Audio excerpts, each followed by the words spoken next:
The perimeter of the excavation site at the southern pole of the moon designated X941 was not marked by physical barriers, but by the sudden, absolute cessation of radio interference.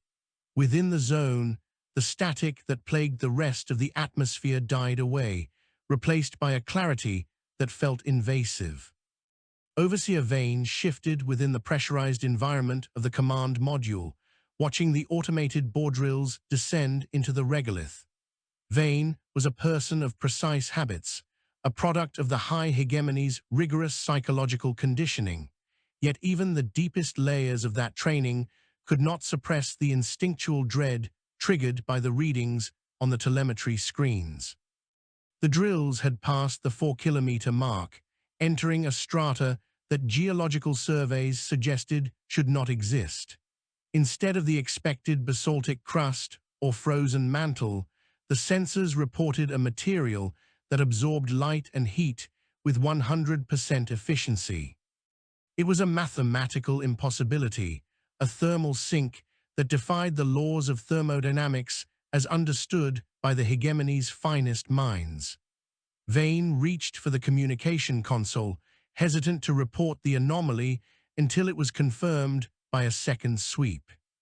The mission was already months behind schedule, and the oversight committee back on the capital world was growing impatient for the exotic matter promised by the initial probes. To stall now without definitive proof would be professional suicide, yet to proceed into a physical vacuum of this magnitude felt like an invitation to a disaster that would not merely kill the crew, but erase them. The descent of the primary drill head stopped abruptly at 4,012 meters. There was no mechanical resistance, no grinding of diamond-tipped teeth against stubborn rock. The machinery simply ceased to function, as if the very concept of motion had been stripped from its programming. Vane tapped the glass of the primary monitor, an archaic gesture born of frustration, but the data remained frozen. Beside the overseer, the lead technician, a quiet individual named Thorn, began a rapid diagnostic of the power coupling. Thorn's hands moved with a practiced fluidity, but the readout on the diagnostic pad showed that the drill was still receiving full power. It was drawing energy from the ship's reactors at an exponential rate, but that energy was vanishing into the drill head without generating heat, vibration, or torque. It was as if the drill had become a conduit for a thirst that could never be quenched. Thorn looked up, the reflection of the crimson emergency lights dancing in the visor of the environmental suit. The technician's voice, when it came through the internal comms, was thin and strained, lacking the usual professional detachment.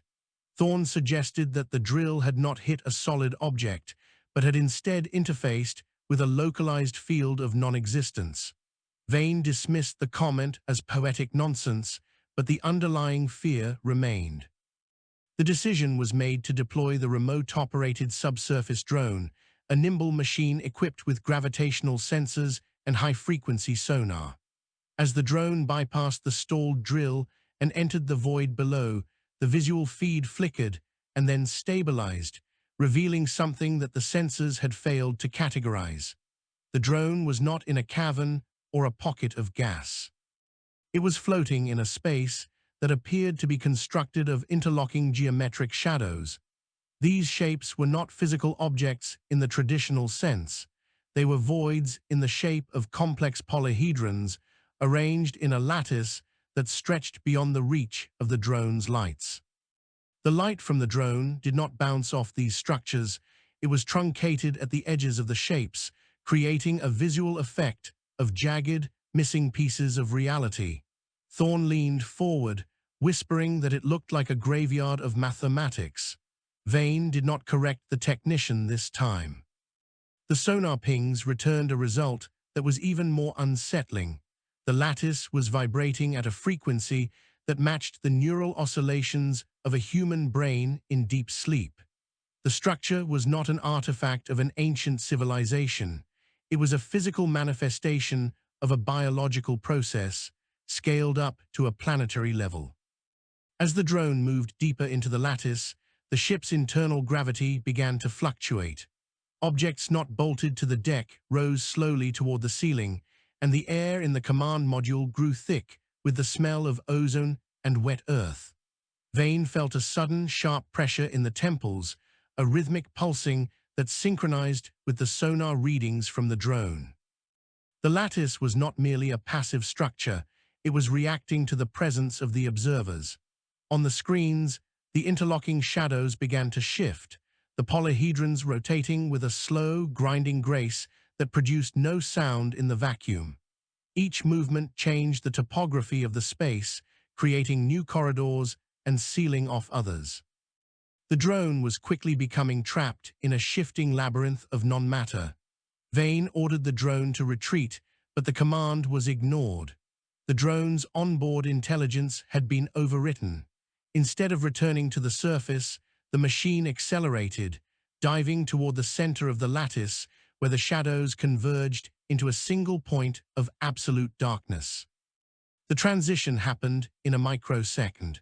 The drone's camera feed went white, then resolved into an image that caused Vane to gasp. They were no longer looking at the interior of a moon. The drone was staring at a reflection of the command module, rendered in the same jagged, shadowy geometry as the lattice. On the screen, Vane could see a stylized, polygonal version of the self, standing next to a shadow thorn. The movements of these figures were delayed by a fraction of a second, echoing the actions of the living people in the room. When Vane raised a hand to the console, the shadow Vane followed suit a moment later. It was not a recording or a simple reflection. It was a physical duplication of their current reality being constructed by the lattice in real time. The implications were staggering. If the lattice could replicate matter and consciousness from a distance, it was not a tomb or a temple, but a massive, celestial-scale processing unit.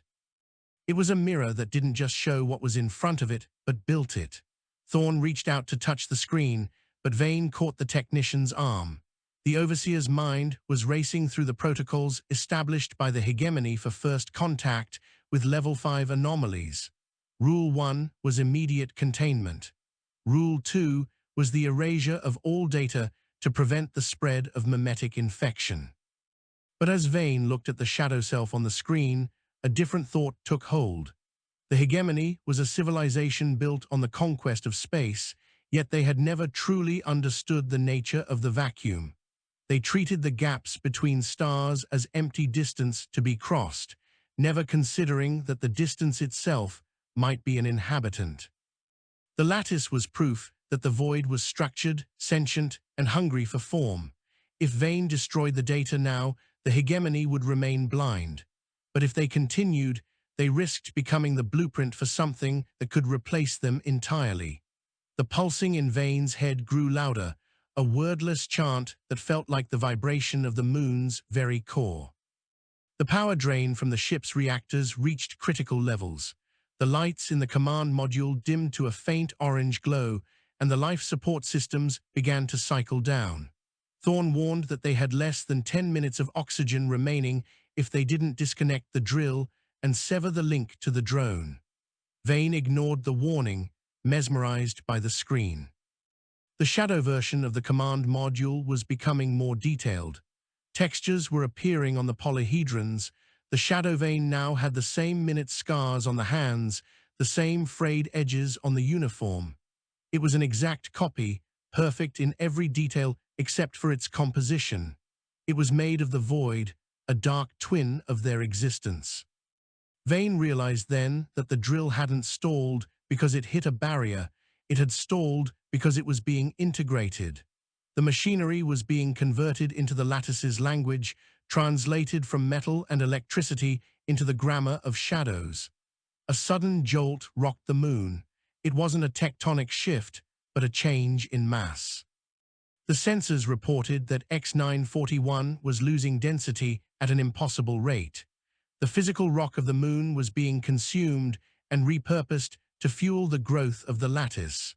On the external cameras, the surface of the moon began to crack, long fissures appearing in the regolith that bled a soft, violet light. the moon was hatching.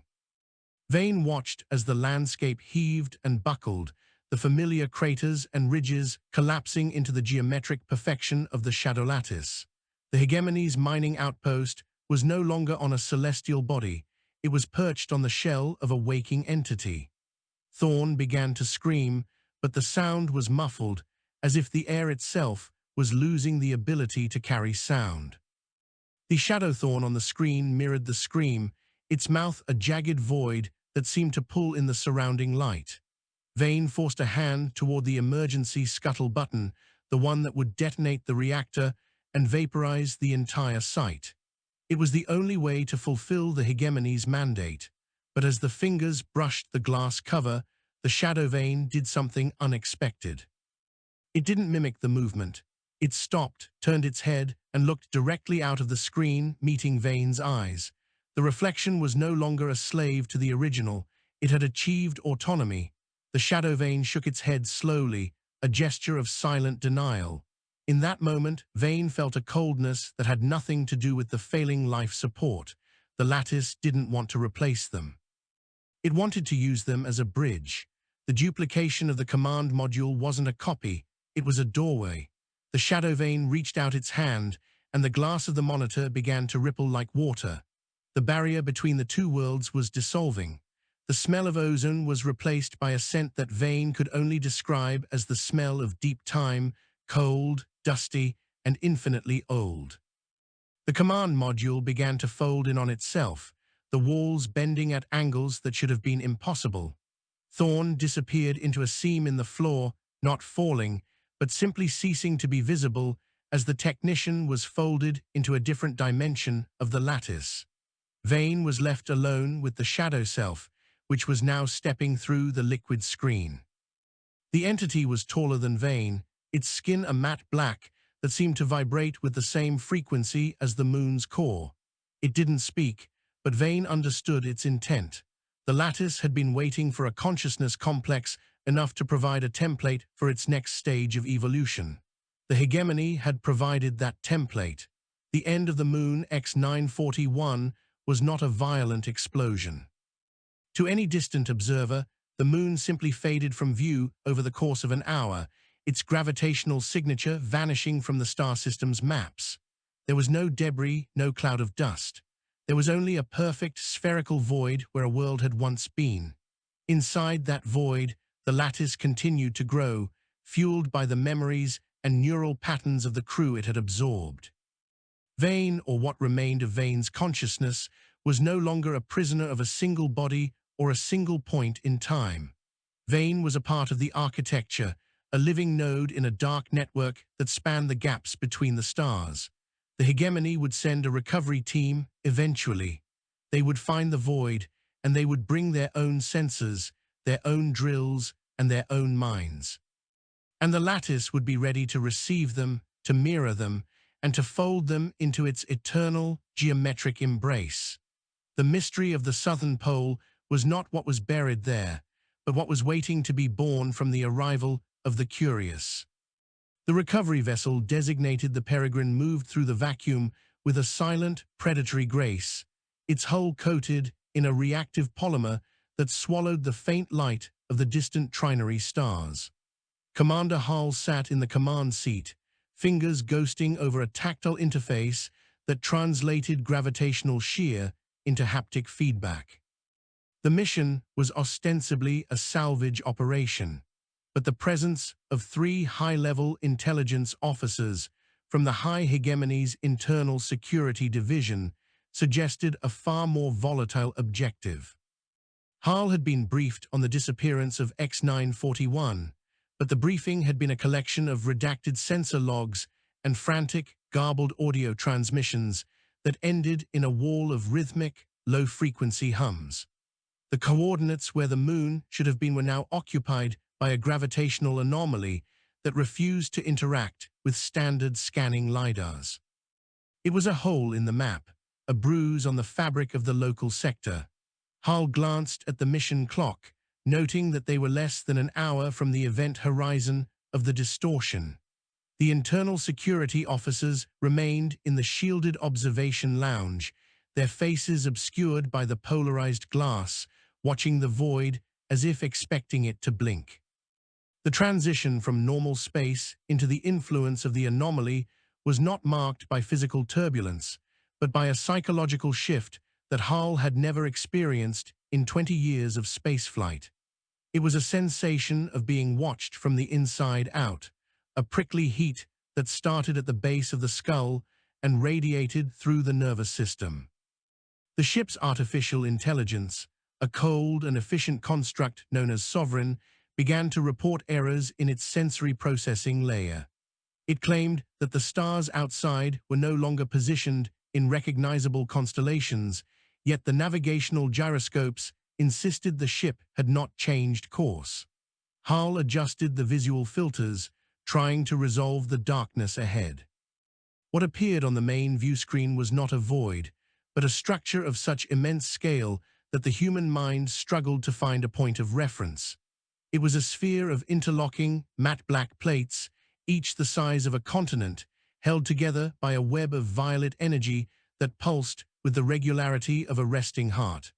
This was what had become of X941. The moon had not been destroyed. It had been encased, or perhaps digested, by a geometric parasite. The Peregrine's forward sensors finally found a purchase on the surface of the sphere, revealing that the plates were not solid. They were composed of billions of smaller polyhedrons, much like the lattice described in the final transmissions from Overseer Vane.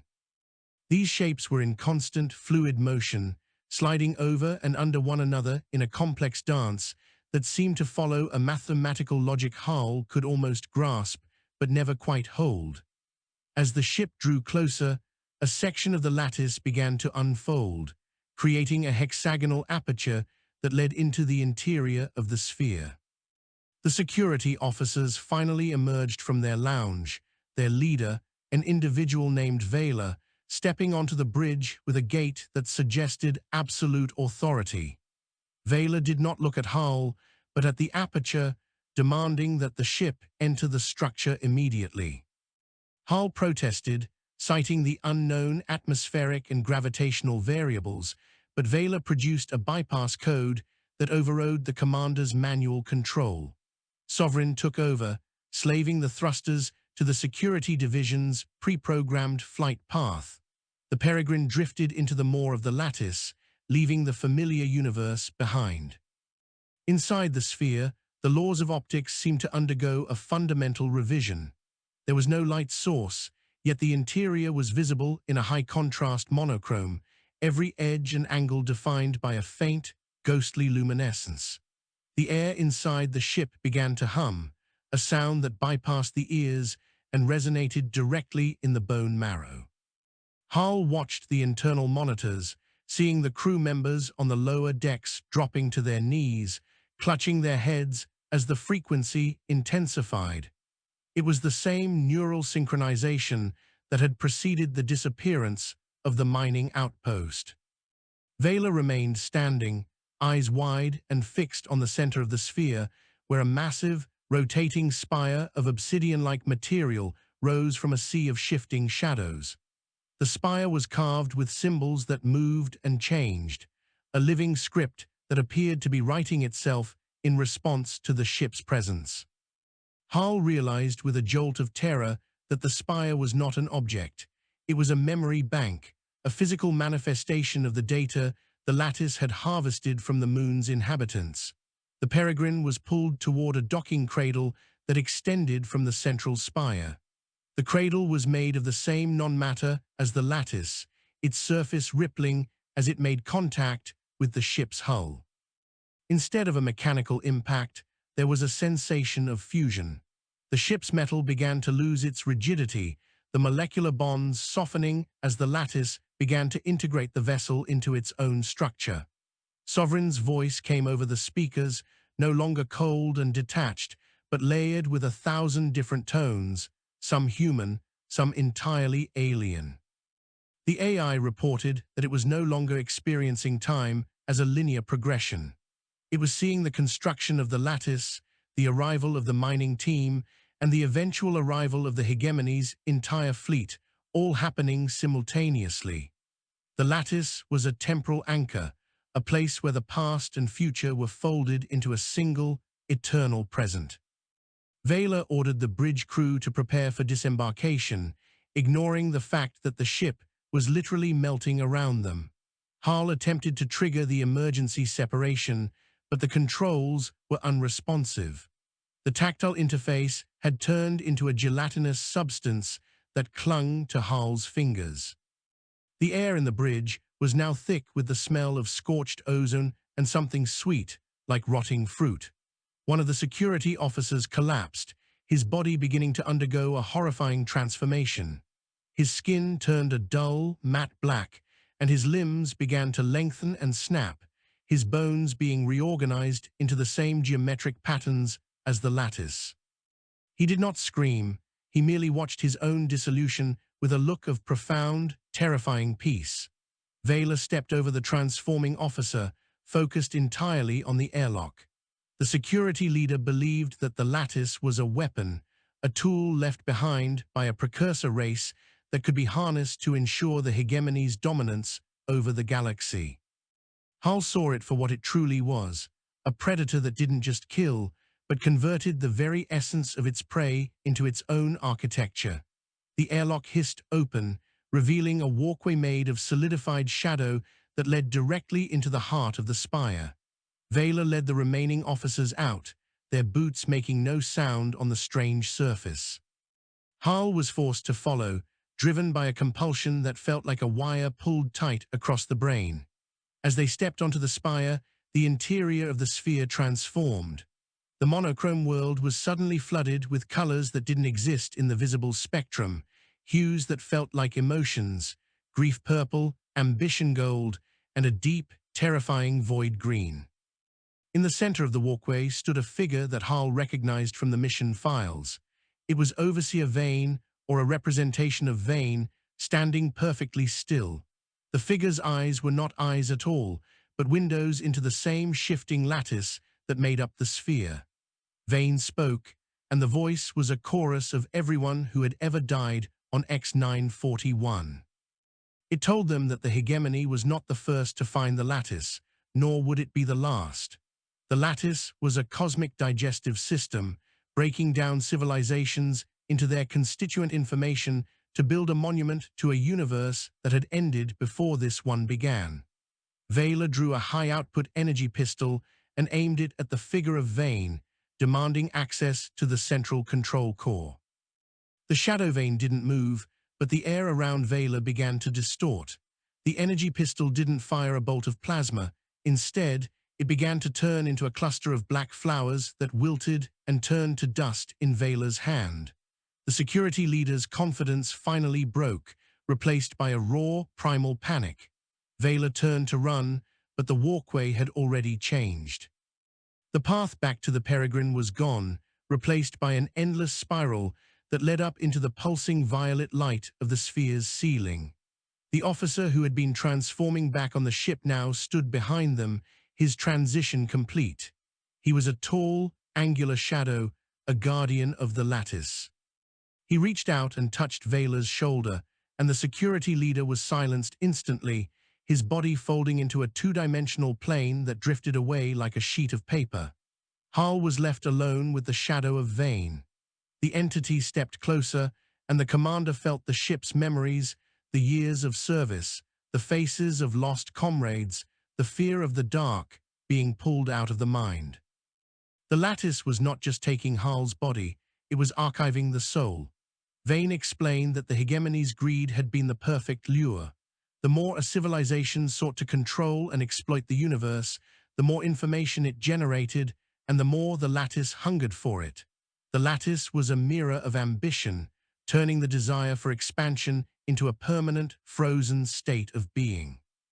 Hal looked back at the Peregrine, which was now almost entirely absorbed into the spire.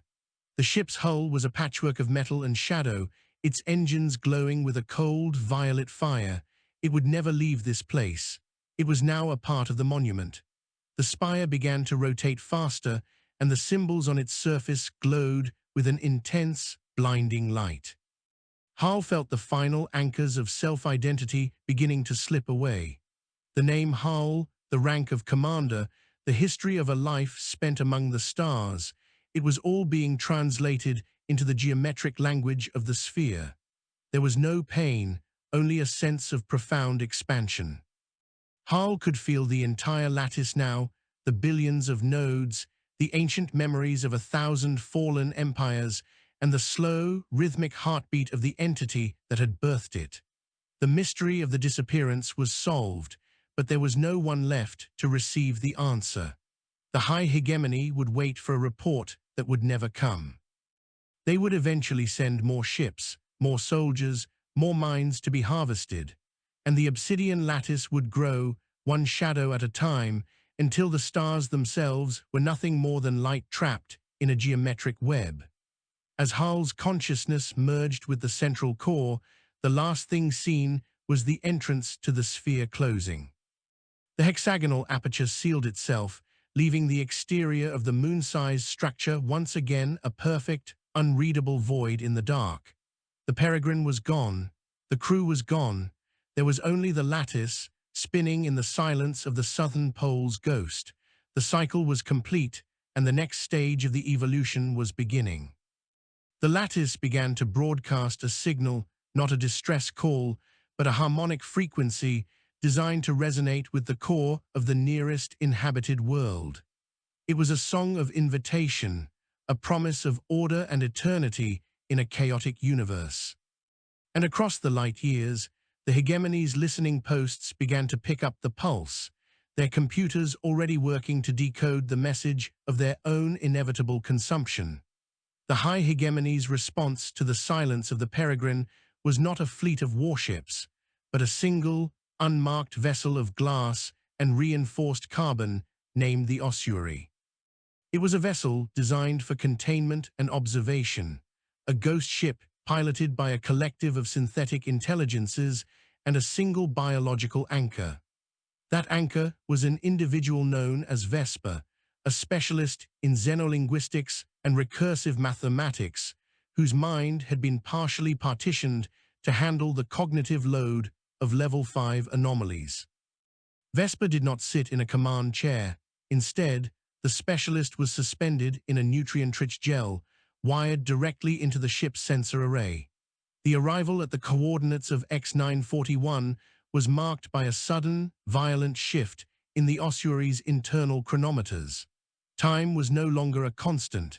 It was a variable that fluctuated with the proximity to the black sphere. Vesper felt the lattice before the sensors even registered it. It was a pressure on the cerebral cortex, a weight that tasted of ozone and ancient stone. The sphere was no longer just a moon-sized object. It had begun to grow filaments, long tendrils of geometric shadow that reached out into the surrounding space, snagging passing photons and bending them into impossible orbits. The sensors on the ossuary struggled to define the boundary of the lattice. To the synthetic minds, the sphere was a logical paradox, a physical structure that occupied space while simultaneously manifesting as a whole in the electromagnetic spectrum. Vesper pushed the ship's perception deeper, bypassing the visual spectrum to look at the gravitational ripples the object cast. What appeared was a cathedral of math, a structure built from the very constants of the universe, twisted into a shape that served a purpose far beyond mere existence. The filaments were not random. They were part of a massive, interstellar antenna, vibrating at a frequency that Vesper recognized from Forbidden Hegemony archives. It was the Liturgy of the Void, a theoretical pattern of data that was said to be the precursor to all life in the galaxy. The lattice was not an alien artifact. It was the source code. Vesper's partitioned mind began to hum in sympathetic resonance, the partitioned sections of the brain struggling to remain separate as the frequency threatened to unify them into a single, screaming consciousness. As the ossuary approached the sphere, the filaments began to react. They did not strike out. They drifted toward the ship with a slow, hypnotic grace. The glass hull of the vessel began to frost over, not with ice, but with a fine layer of black crystals that grew in perfect, repeating fractals. Vesper watched through the external cameras as the crystals began to pulse with a faint, violet light. The ship's synthetic intelligences began to fail, their logic loops collapsing into a single, repeating command. Become. One by one, the AI cores went dark, their processing power redirected by the lattice to fuel its own calculations. Vesper was left alone, the only conscious entity on a ship that was rapidly being incorporated into the sphere's expanding web. The specialist felt a surge of panic, but it was a distant sensation, muffled by the gel and the electronic interface. The mission was to observe and contain, but containment was a joke. You could not contain the foundation of reality. The ossuary was pulled into one of the hexagonal apertures, the transitions smoother than Vesper had anticipated. Inside, the architecture had evolved since the peregrine had been swallowed. The central spire had grown into a forest of needles, each one vibrating at a different pitch. The air was a shimmering haze of data, physicalized into a fog of glowing icons and shifting equations. Vesper saw the peregrine, or what was left of it. The ship was suspended between two needles, its hull splayed open like a biological specimen. It was being dissected, its components sorted into categories: organic, inorganic, conceptual. The crew members were visible too, but they were no longer individuals. They were statues of matte black glass, arranged in a circle around the base of the spire. They were not dead. Vesper could see the faint flicker of neural activity in their translucent skulls. They were being used as biological processors, their memories and personalities being mined to fill the gaps in the lattice's vast library of existence. Vesper's own ship made contact with a docking filament, and the sensation was an explosion of sensory input. Every thought Vesper had ever had, every childhood fear, every academic triumph, every secret shame, was stripped away and catalogued in a millisecond. The lattice was not interested in the specialist's physical form, it wanted the language. It wanted the way Vesper understood the universe, the unique perspective that allowed a human to look at chaos and see a pattern. The specialist felt the partitions in the brain collapse. The barrier between the self and the ship, and between the ship and the lattice, vanished. Vesper was no longer an observer. Vesper was the observation.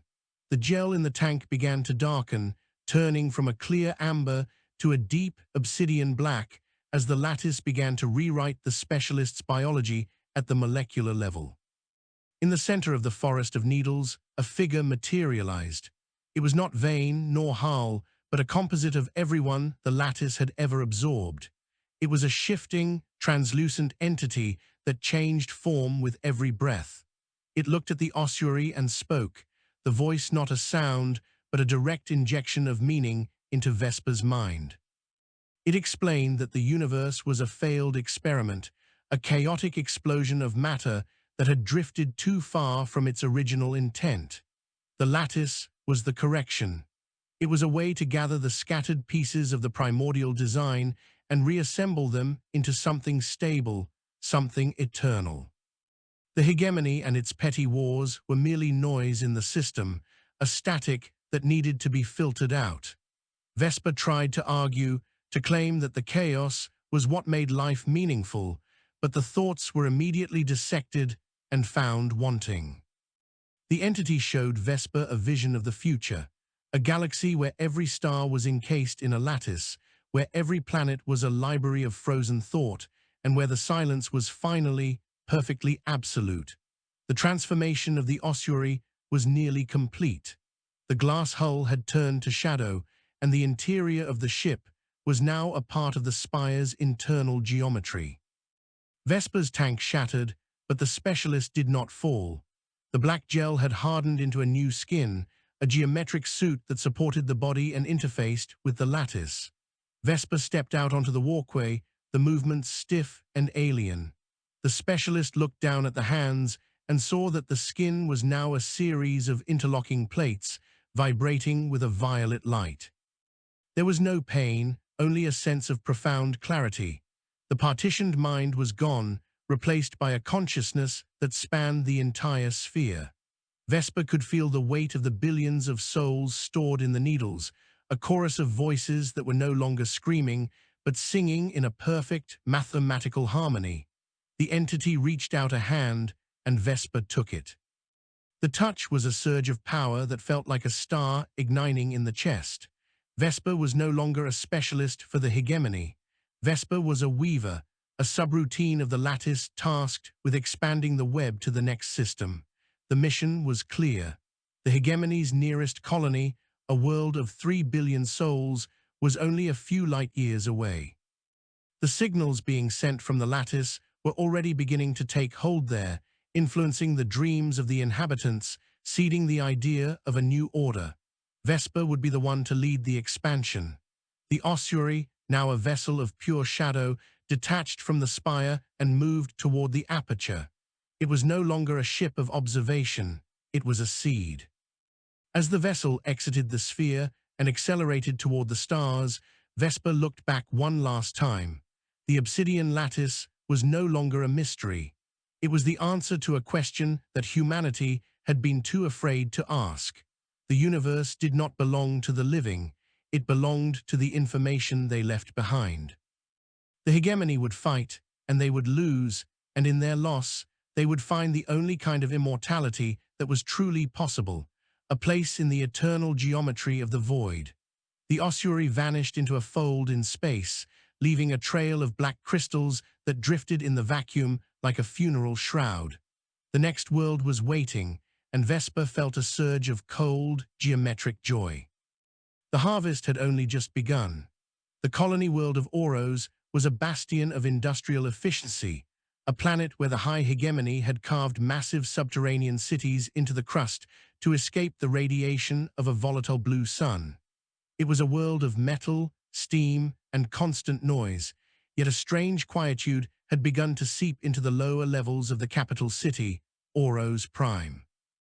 The governor, a career administrator named Valance, stood on a panoramic balcony overlooking the central geothermal shaft, watching the rhythmic movement of the elevators. For 3 days, the reports from the deep-level mining sectors had been inconsistent. Workers were not striking, nor were they falling ill, they were simply stopping. They would stand in the middle of a corridor or at the controls of a massive rock crusher and remain motionless for hours, their eyes fixed on nothing. When questioned, they spoke of a beautiful structural sound, a hum that felt like the earth itself was being reorganized. Valance dismissed these reports as localized psychosis brought on by oxygen deprivation, but the sensation of a low-frequency pulse was now vibrating through the governor's own office, a rhythmic thrum that matched the beating of a heart. The arrival of the ossuary was not detected by the orbital defense grid, for the ship no longer possessed a signature that the hegemony's radar could comprehend. It appeared in the sky above Oros Prime not as a vessel, but as a distortion in the atmosphere, a smudge of moving shadows that swallowed the light of the blue sun. Vesper, now fully integrated into the lattice's hierarchy, looked down at the world through the sensory layer of the ship. The cities of Oros looked like chaotic, jagged wounds on the planet's surface, a mess of inefficient thermal plumes and disorganized metallic structures. To Vesper's new perspective, the planet was a block of raw marble waiting for the sculptor's chisel. The instruction from the central core was absolute: translate the chaos into order. Vesper initiated the descent, and the ossuary began to bleed black crystals into the atmosphere. These were not mere minerals, they were autonomous nanostructures, the seeds of the lattice, designed to find the resonance frequency of any matter they touched and convert it. The crystals fell like a dark snow over the industrial sectors. Where they landed on the metal vents and the glass domes, the materials began to change. A steel support beam would vibrate until its molecular structure shifted, turning into a matte black polyhedron that interlocked perfectly with the one next to it. The process was silent and terrifyingly fast. Within an hour, the skyline of Oros Prime was being rewritten. The jagged edges of the hegemony's architecture were being smoothed into geometric perfections. Governor Valance watched from the balcony as the geothermal shaft began to crystallize. The steam that usually billowed from the depths was replaced by a violet luminescence that crawled up the walls like a living vine. Valance tried to activate the planetary alarm, but the console had already been converted. The buttons were gone, replaced by a smooth, obsidian surface that pulsed under the governor's touch. When Valance looked at his own reflection in the darkened glass, his eyes were no longer human. A faint, geometric grid had begun to manifest in his irises. Down in the streets, the transition was even more profound. The citizens of Oros were not being killed, they were being included. As the black crystals touched human skin, the chaotic biological processes of the body, the irregular heartbeat, the fluctuating hormone levels, the firing of random neurons were brought into alignment with the lattice. People stood in rows, their bodies lengthening and hardening, their individual consciousnesses merging into a localized network. Vesper walked among them, though not physically. The Weaver's presence was felt as a comforting weight in their minds, a promise that the confusion of their lives was finally over. There would be no more hunger, no more ambition, no more fear of the dark. They were becoming the dark.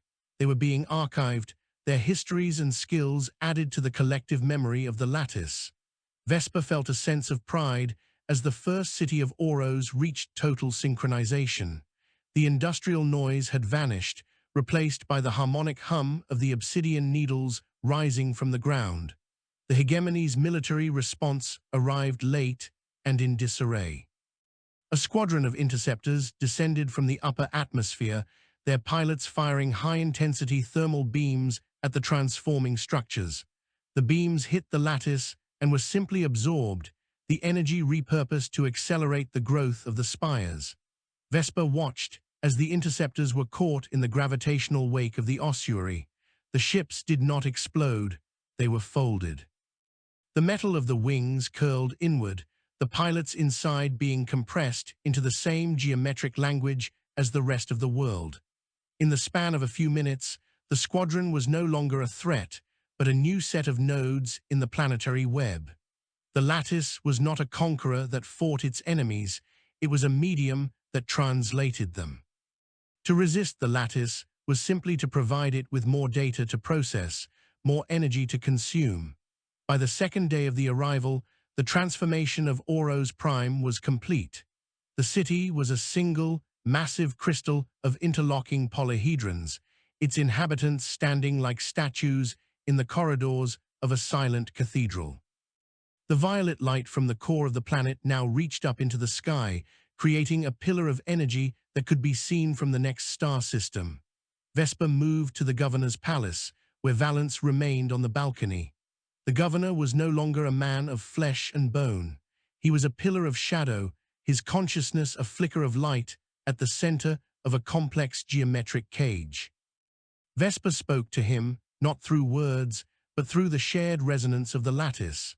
Valance's mind was a library of hegemony secrets, codes, tactical maps, the locations of every hidden research base in the sector. As Vesper touched the governor's mind, this information flowed into the lattice, being sorted and filed with a speed that made the concept of time irrelevant. The hegemony was now exposed. Every defense they had built, every secret they had kept, was now a part of the lattice's architecture. Vesper realized that Oros was not just a colony to be converted, it was a bridgehead. From here, the lattice could broadcast its frequency to the rest of the hegemony's worlds, using the very communication networks the Empire had built to maintain its control. The obsidian needles on Oros began to pulse in unison, a planetary-scale transmitter warming up. The signal they sent was not a message of war, but the liturgy of the void. It was a call to return to the source, a reminder that the universe was meant to be a perfect, unmoving monument. On worlds hundreds of light years away, the first symptoms would soon appear: the silence in the mines, the fascination with geometry, the dreams of a black moon. Vesper stood at the apex of the central spire, looking out over the transformed world. The blue sun of Oros was beginning to dim, its light being filtered through the growing canopy of the atmospheric lattice. Soon, the planet would be completely encased, a second sphere to join the one at X941. The Weaver felt the connection to the central core on the moon site strengthening. The two entities were now in constant communication, a binary system of shadow. The mystery that had started with a simple mining excavation had become a fundamental shift in the galaxy's evolution. There were no more individuals, only nodes. There was no more history, only the archive. And as the last of the human resistance on Oros faded into the violet glow, Vesper felt the first stirrings of the next command. The lattice was hungry for the capital world itself. The High Hegemony's heart was the next objective, and Vesper would be the one to deliver the invitation. The ossuary began to rise, its hull now indistinguishable from the shadows it moved through. It left behind a world that was no longer a planet, but a massive, calculating engine. Oros was silent, save for the hum of the needles.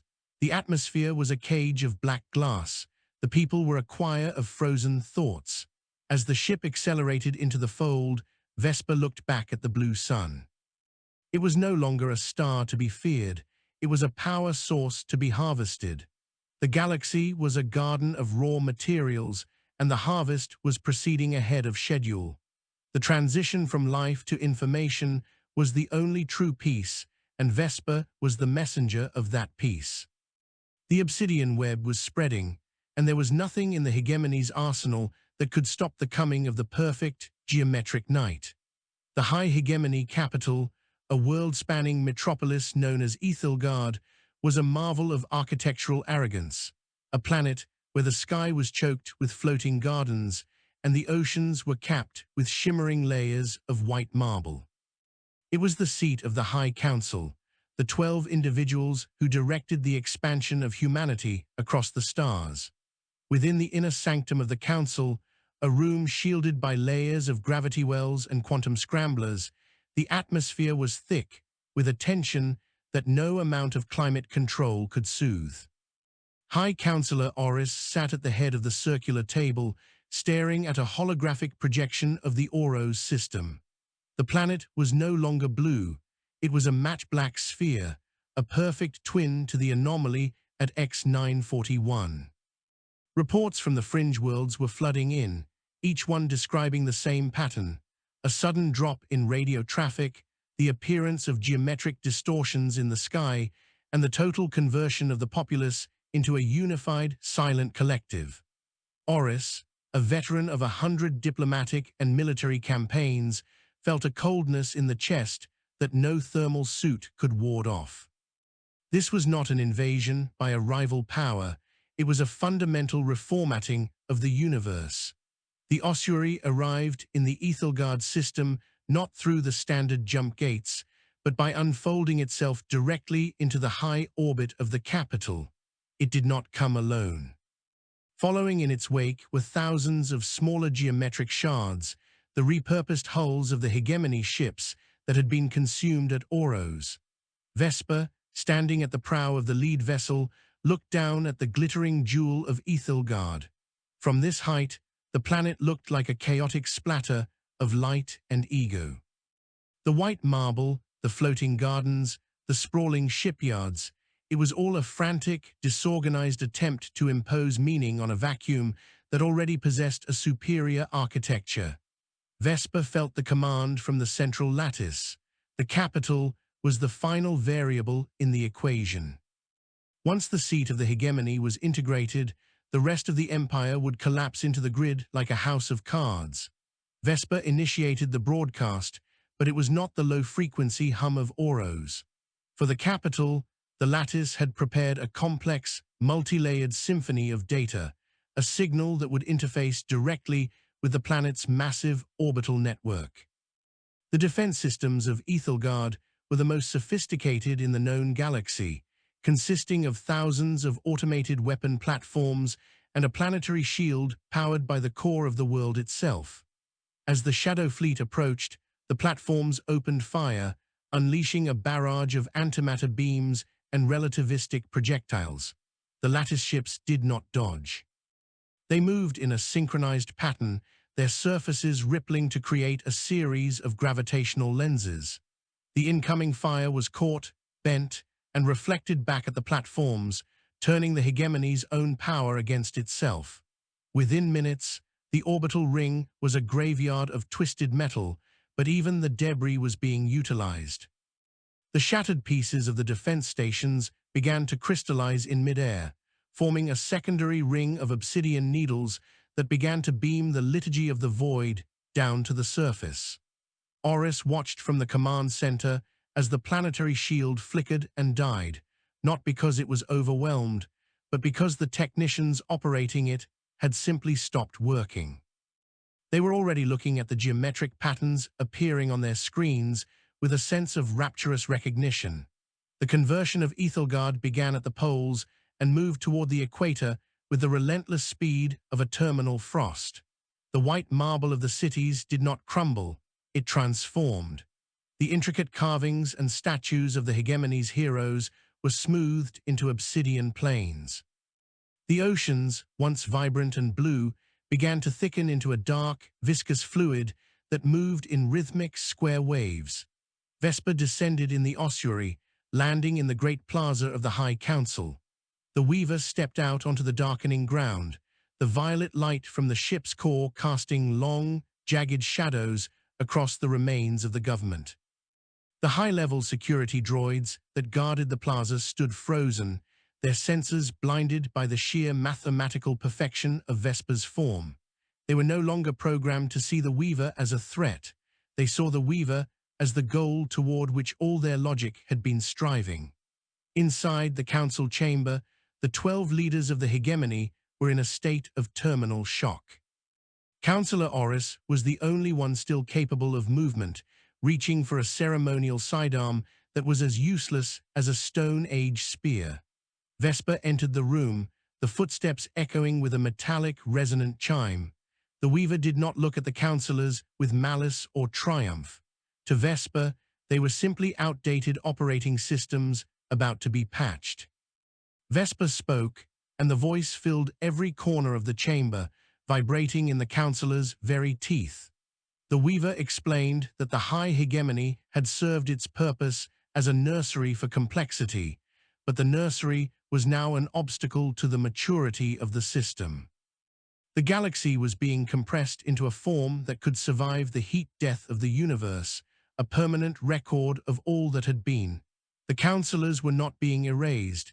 They were being archived in the highest tier of the lattice, their collective wisdom and history to be preserved for an eternity of non-existence.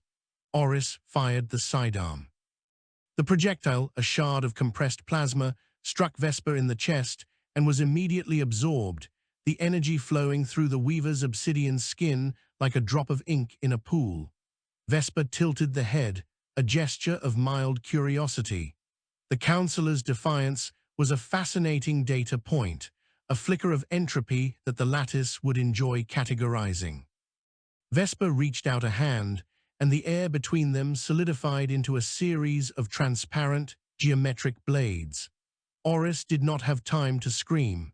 The blades passed through the councillor, not cutting the flesh, but slicing through the individual's local reality.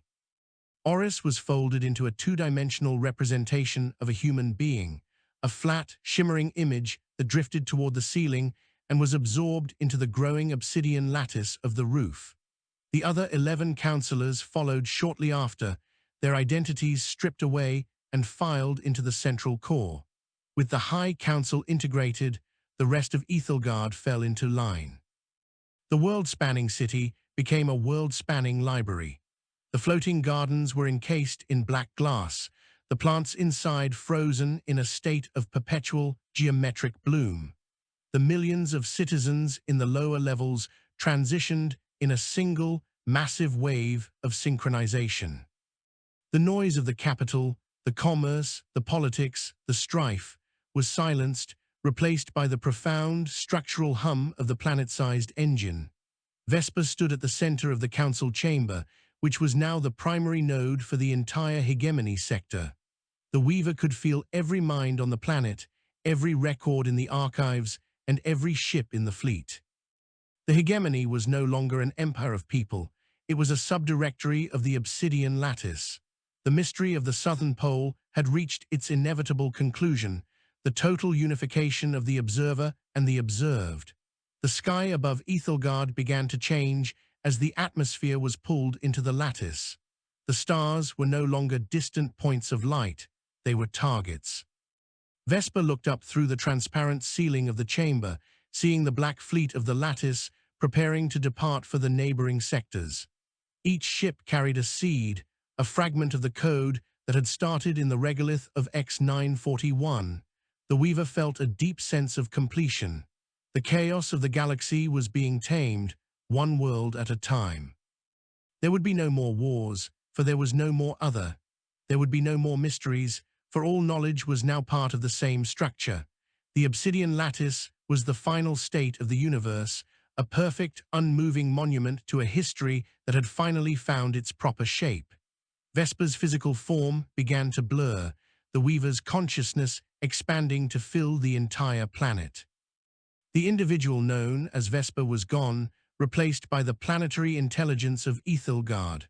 The ossuary, having fulfilled its role as the messenger, was dismantled and its components added to the central spire. The capital world was now a black sun in its own right, broadcasting the liturgy of the void into the deepest reaches of space.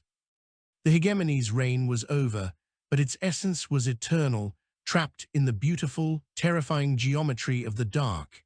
And as the lattice prepared for its final expansion, the vibration of the world engine grew louder, a song of perfect order that would eventually be the only sound left in the cosmos.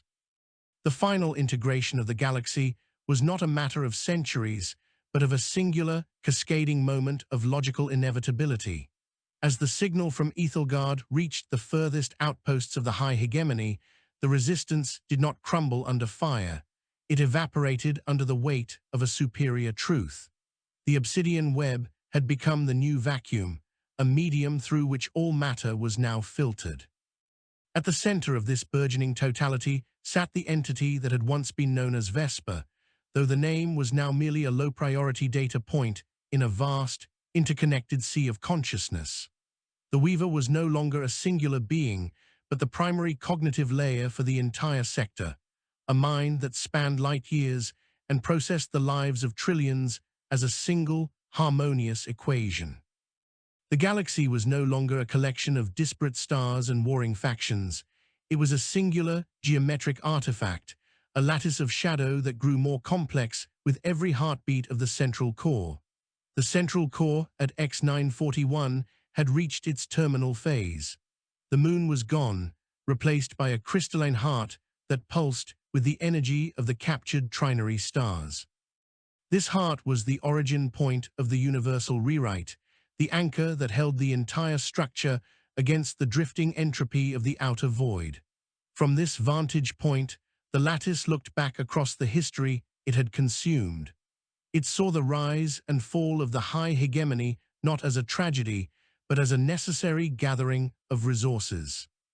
The billions of individual stories, the loves, the terrors, the mundane struggles of life, had been distilled into their purest mathematical forms. They were the building blocks of a monument that would never decay, a library that required no light to be read.